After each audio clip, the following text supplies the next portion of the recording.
Okay, an exciting day. These get earlier and earlier every year, it seems like. Samsung's first big tech launch of the year, their first unpacked event. We've got the S24 range out today, and I've been privileged enough to have a sneaky peek at the S24 Ultra here. This is in titanium grey. Titanium being the operative word here because for the first time Samsung has gone with titanium around the edges to make this phone more durable than ever.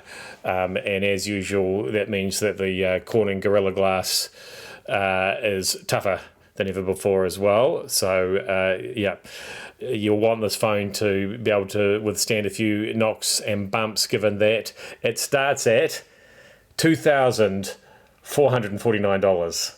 I know. That's a lot of money for a phone, even one as good as this. That's $150 more expensive than the same S23 Ultra from last year with the same amount of storage, and it just gets more expensive after that. Anyway, all that aside, you'll see that very tough screen is also, for the first time in a while, completely flat. Can you see that? That the screen goes right to the edge, and then the edge itself is slightly curved, but the screen is flat right across. So yeah, it seems that curved edges are a thing of the past. They looked nice, felt nice, but when you actually came to use stuff on the edges of those screens, it got a little bit complicated. I think that's why it's gone away. And also with the built-in S Pen stylus, you don't want that sliding around a curve at the edge either. And as you can see, that now matches the colour of the phone as well in that titanium grey. Comes in titanium black, of course, titanium violet, which is quite a cool dark purple colour, not that lavender colour that we've seen recently from Samsung. And there's also a titanium yellow as well, sort of a light gold. Physical differences. I mean, it doesn't look a lot different to the last few Ultras. A similar sort of looking camera module, and there are a few differences. Like I say, it's all sort of slightly flatter and sharper around the edges. That seems to be what people are into. Things like there's no real speaker grill now. It's just a little slot there, and you can hardly see the speaker on the top at all. That's almost disappeared completely. They've really tried to maximize that screen experience there. But really, apart from a change they've made to the camera system, which I'll tell you about shortly, it's all about AI. Isn't everything all about AI these days?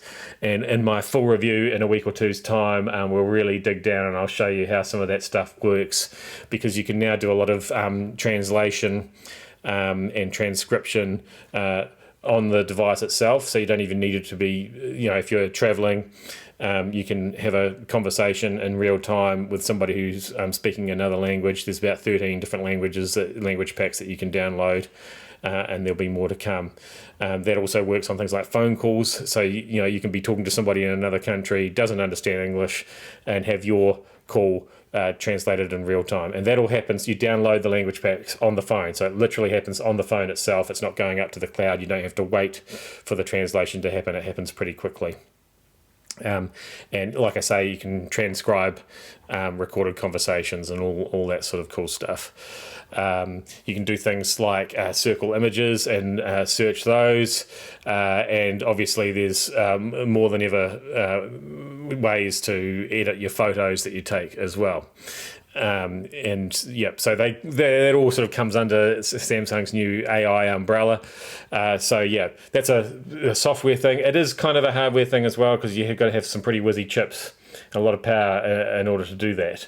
And one other quick change I'll just get into before we go is they now have taken away the 10 times optical zoom lens here.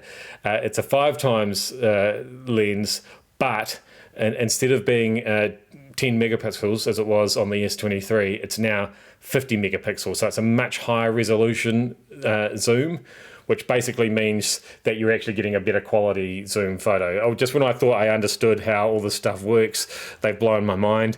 And I've been having a quick muck around with some photos this morning, and I tell you what, even at like 30 times, the clarity, once the AI kicks in and cleans everything up, is, yeah, it's really amazing.